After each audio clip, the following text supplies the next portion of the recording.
Aujourd'hui, en Russie, ils ont reconnu que leur économie est en chute libre et qu'il ne sera pas possible de la sauver dans un avenir proche. La Banque centrale de la Fédération de Russie a lancé la planche à billets pour 15 000 milliards de roubles afin de poursuivre la guerre, ce qui conduira finalement à un effondrement financier. Et les Russes eux-mêmes le reconnaissent déjà. Comme il a été révélé, dès le 7 juillet 2025, la présidente de la Banque centrale, Elvira Nabiullina, a signé un ordre secret chargeant l'imprimerie d'État d'imprimer 15 000 milliards de roubles d'ici octobre. De plus, comme cela s'était déclaré en Russie, la situation des mauvaises bonnes en créance dans le secteur bancaire russe est pire que ce que montrent les statistiques officielles. Et cela a même poussé les dirigeants des plus grandes banques à demander de l'aide à l'État. Mais le Kremlin, incapable de céder lui-même, dit « Gérez vous-même ces mauvaises créances ». Les mauvaises créances sont des crédits contractés par les Russes qu'ils sont incapables de rembourser. C'est pourquoi au Kremlin, ils ont simplement proposé d'augmenter les impôts pour les Russes afin de pouvoir continuer la guerre. De plus, le ministre des Finances de la Fédération de Russie, Anton Siluanov, a officiellement reconnu que le Kremlin mobilise les dernières cotes réserves de revenus et est prêt à sacrifier toutes les dépenses, sauf celles qui sont prioritaires. Et comme l'a déclaré Siluanov, désormais l'argent sera d'abord dépensé pour la guerre, et non par exemple pour le soutien social des citoyens. De plus, au Conseil de la Fédération, on a proposé de simplement renoncer à tous les projets d'infrastructures, afin de ne pas dépenser d'argent pour la construction de ponts, de routes, d'hôpitaux, d'écoles, etc. Ils disent que les priorités sont différentes maintenant, c'est la guerre qui prime. Je m'appelle Alexei Petchi, aujourd'hui nous sommes le 17 juillet. Discutons ensemble de ce sujet. Avant de commencer, je vous demande peut-être de vous abonner à cette chaîne, de mettre un like, d'écrire n'importe quel commentaire et surtout de vous abonner à ma chaîne Telegram Petchi News. Le lien est dans la description de la vidéo. Des hackers ukrainiens ont piraté les correspondances des fonctionnaires de la Banque centrale de la Fédération de Russie, révélant ainsi une nouvelle information. Comme il ressort des documents de la Banque centrale de la Fédération de Russie, Nabiullina a donné l'ordre d'imprimer 15 000 milliards de roubles, officiellement pour stabiliser l'inflation et financer les dépenses prioritaires. En réalité, c'est pour la guerre, la mobilisation et l'imitation de la stabilité sociale. Mais le lancement de la planche à billets conduit toujours à une catastrophe, surtout à une telle échelle, et l'échelle est historique. Au cours des 3 prochains mois, le volume de liquidité en Fédération de Russie va doubler. Et comme le disent les experts, cela ne s'est même pas produit en 1998, lors de la grande crise, ni en 2022. Avec une émission de 3 000 milliards de roubles, l'inflation a presque doublé. Et maintenant, ils vont imprimer 5 fois plus d'argent. Selon les prévisions des économistes, la Russie subira un choc inflationniste dès cet hiver. Cela signifie l'effondrement du rouble, la hausse des prix, des pénuries, la fuite des capitaux, des schémas gris et bien sûr l'appauvrissement massif des Russes. C'est une voie directe vers le krach financier et la Banque centrale le prévoit, mais le cache à la société. Même Nabiullina a déjà essayé de signaler d'une certaine manière aux Russes que l'économie est en très mauvaise posture. De plus, dans leur tentative de boucler le budget pour l'année prochaine, les autorités russes mobilisent les dernières ressources aux réserves de revenus et sont prêtes à sacrifier toutes les dépenses non prioritaires. C'est une déclaration officielle d'Anton Siluanov, ministre des Finances russe.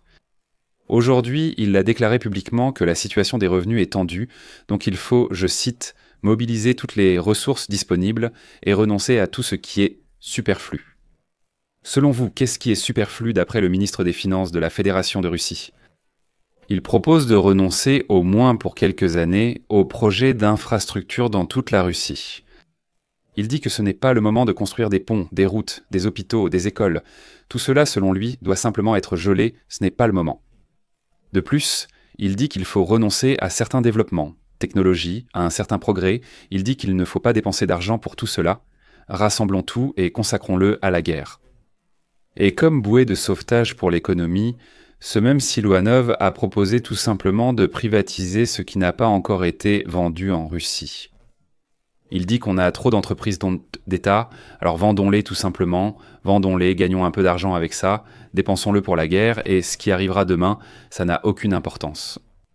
D'ailleurs, selon Siluanov, on peut vendre sans hésiter les entreprises russes. Selon vous, à qui le Kremlin pourrait-il vendre aux Chinois? Ils sont prêts à acheter ce qui financerait la guerre. Eh bien, vous savez, cette expansion économique de la Chine se poursuit. Et, comme l'a admis Siluanov, officiellement pour ce premier semestre, le trou dans le budget de la Fédération de Russie s'est élevé à 3,7 trillions de roubles. Alors que pour toute l'année 2025, il prévoyait dès récemment un trou de 3,8 trillions de roubles. Pour le premier semestre, ils l'ont déjà atteinte.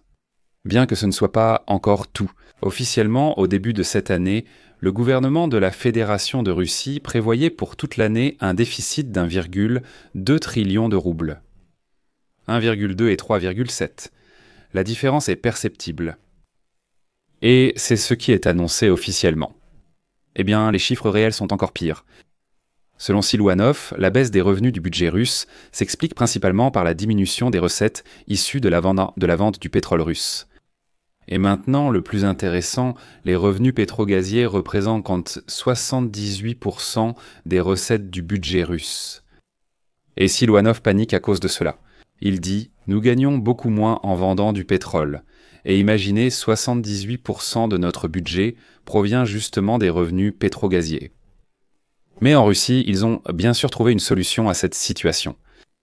Au Conseil de la Fédération, ils ont déclaré que les autorités russes devaient en chercher des revenus supplémentaires pour le trésor public, qui a été touché par la baisse des recettes pétrogazières et la détérioration de la situation économique. Selon Anatoly Artamonov, président du comité du Conseil de la Fédération pour le budget et les marchés financiers. Et savez-vous comment exactement cet Artamonov propose de combler le trou dans le budget ? Très simplement. Il dit, écoutez, oui, il suffit simplement d'augmenter les impôts pour les Russes et de les obliger à verser plus au budget, il dit. Et peu importe qu'ils gagnent peu ou qu'ils aient des problèmes, ça n'a aucune importance. On va simplement augmenter les impôts, collecter le tribut des serfs, continuer la guerre et c'est tout. Et ce même Artamonov a déclaré publiquement qu'actuellement, la Russie dépense pour la guerre 1 rouble sur 3. C'est une part record depuis l'époque de l'Union soviétique. Mais il n'y a déjà plus d'endroits d'où prendre de l'argent. Eh bien, comme l'a reconnu le Kremlin, les réserves pour combler les trous du budget sont sur le point d'être épuisées. Les actifs liquides du Fonds national de bien-être, qui atteignaient 128 milliards de dollars avant le début de la guerre à grande échelle, ont été réduits à 52 milliards de dollars au 1er juillet 2025, c'est-à-dire presque 2 fois et demi. Et encore, c'est le chiffre officiel. La réalité est bien plus triste. Et maintenant, le plus important, si les prix du pétrole restent bas, même la réserve officiellement déclarée de ce fonds de bien-être national sera épuisée d'ici la fin de cette année. Une fois de plus, ce ne sont pas mes mots, mais ceux des dirigeants russes. Un nouveau coup porté au budget pourrait être le renforcement des sanctions de l'Union européenne et le soi-disant plafond flottant des prix du pétrole russe.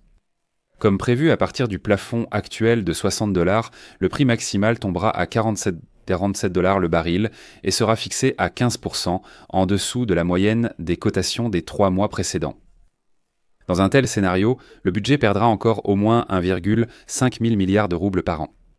Eh bien, si en plus Donald Trump impose des tarifs secondaires contre l'Inde et la Chine, qui achètent du pétrole russe, cela détruira complètement l'économie russe. Et comme on le sait, l'Inde a déjà déclaré qu'elle ne prendrait pas de risques et qu'elle renoncerait complètement au pétrole russe si Donald Trump impose réellement des droits de douane. Je parlerai de cela dans le prochain épisode et vous donne un avant-goût tout de suite. Il s'est avéré que c'est très facile pour l'Inde. Ils peuvent vraiment renoncer à tout le pétrole russe et, en quelques jours à peine, se tourner vers d'autres fournisseurs. Cela a été officiellement annoncé aujourd'hui à New Delhi. Je vais mettre des points de suspension ici. Donnez votre avis et vos conclusions comme d'habitude dans les commentaires sous cette vidéo. Abonnez-vous à la chaîne, cliquez sur la cloche et n'oubliez pas de mettre un like. Si vous souhaitez soutenir le travail de cette chaîne, vous pouvez le faire financièrement avec n'importe quel don, en utilisant les liens et les coordonnées dans la description de cette vidéo ou via le code QR affiché sur vos écrans. C'est tout pour aujourd'hui. Prenez soin de vous. À bientôt.